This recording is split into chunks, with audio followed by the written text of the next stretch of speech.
20th century marked a new era in naval shipbuilding. The age of powerful armored giants, battleships, began. Great Britain was the first to launch its HMS Dreadnought, which gave its name to a whole type of ship, thus involving other countries in the naval arms race.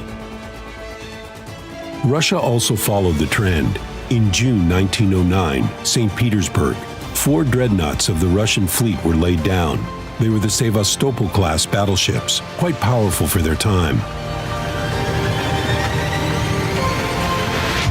Battleship Petropavlovsk was one of these 4 ships. During her time in commission, she was renamed 3 times. The first name is closely associated with her predecessor, the ironclad ship of the Russo-Japanese War that perished near Port Arthur. The name Volkov is only known to a small number of specialists and enthusiasts. However, all who are interested in naval history know about Marat, a famous Soviet battleship that protected Leningrad during the years of the German siege, and they were all the same ship.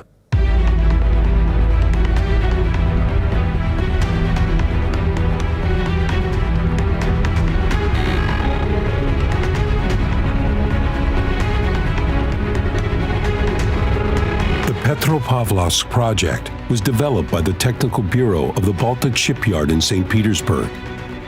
In June 1909, the battleship was laid down at the same shipyard and completed within a couple of years. In 1914, she was commissioned and joined the Baltic Fleet. Compared to the last ironclads of the Russian Navy, the new battleship looked like a giant. She was more than 180 meters in length. Her beam was about 27 meters. The displacement was almost 26,000 tons, and the draft was more than 9 meters. The number of superstructures was minimal. The upper deck only had gun turrets, 2 smokestacks, 2 masts, and 2 coning towers. The one on the bow had a compact superstructure. Petropavlovsk's power plant included 25 Yarrow boilers and 10 Parson steam turbines. The boilers were located in the 4 boiler rooms between the turrets. They used both coal and oil. The turbines were installed in the battleship's 3 engine rooms. They actuated 4 propeller shafts. Under normal operation, the machines were producing 32,000 brake horsepower, but the maximum output could reach up to 42,000 brake horsepower. The Petropavlovsk's armor layout was unusual for that time. Having learned from the Russo-Japanese War, engineers decided to cover all the freeboard in armor. The main armor belt was 225 millimeters thick between the first and fourth turrets on the waterline. Its thickness thinned out on the bow and aft to 125 millimeters. The top armor belt, from the bow turret to the aft turret, was also 125 millimeters thick. Towards the bow, the thickness dropped to 75 millimeters, while the aft was not covered by the top belt.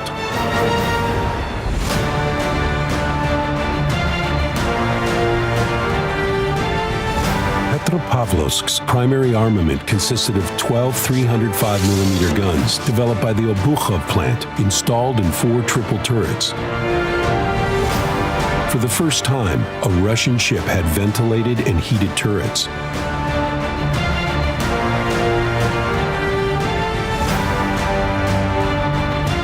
The secondary armament consisted of 16 120mm guns designed by Vickers.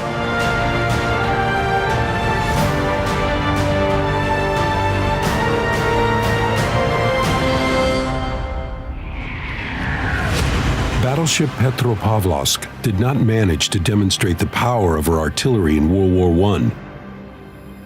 But after the October Revolution, she sided with the Bolsheviks and in 1919 engaged British ships.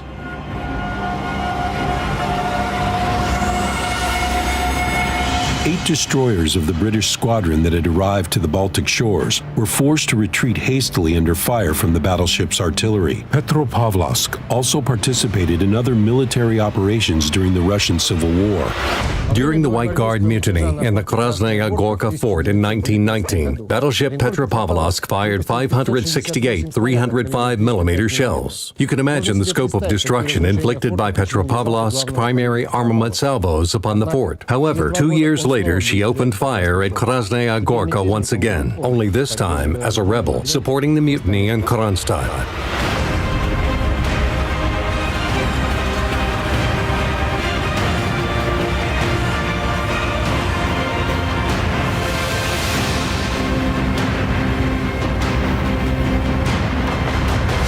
After the Kronstadt events of 1921, the Bolsheviks hastily renamed the rebellious battleship. She was called Marat in honor of the French Revolutionary. In the 1920s to 30s, the ship underwent extensive repairs and serious modernization, which considerably altered her exterior. During the winter of 1939, battleship Marat participated in the Winter War, supporting the Red Army with her primary armament and dueling with the Finnish heavy shore batteries.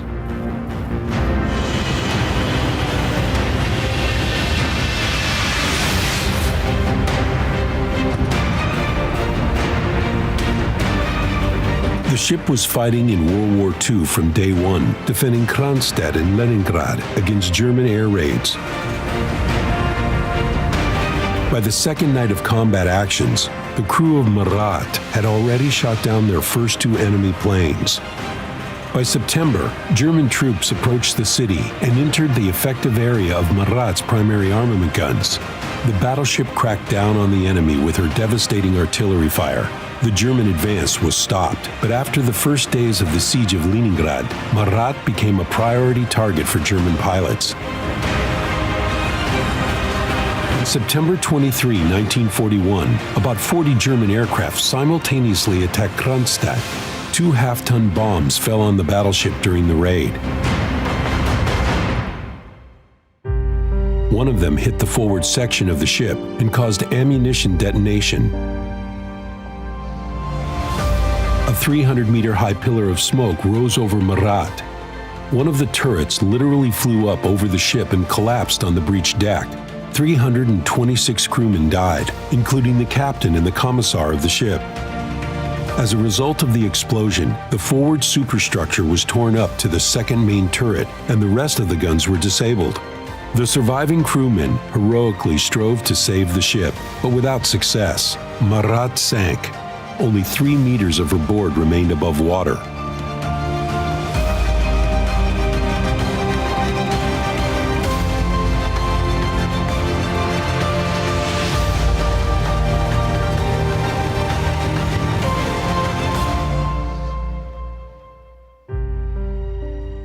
Germans decided that Marat was destroyed. However, only 5 weeks later, the third and fourth turrets of the battleship opened fire on the enemy again. The battleship, which recovered her original name, Pетропавловск, continued to fight the German troops until the siege of the city was lifted. After the war, Petropavlovsk served as a stationary training ship until 1953, when she was struck and scrapped, thus ending the service record of the battleship that made two of her names famous, Petropavlovsk and Marat.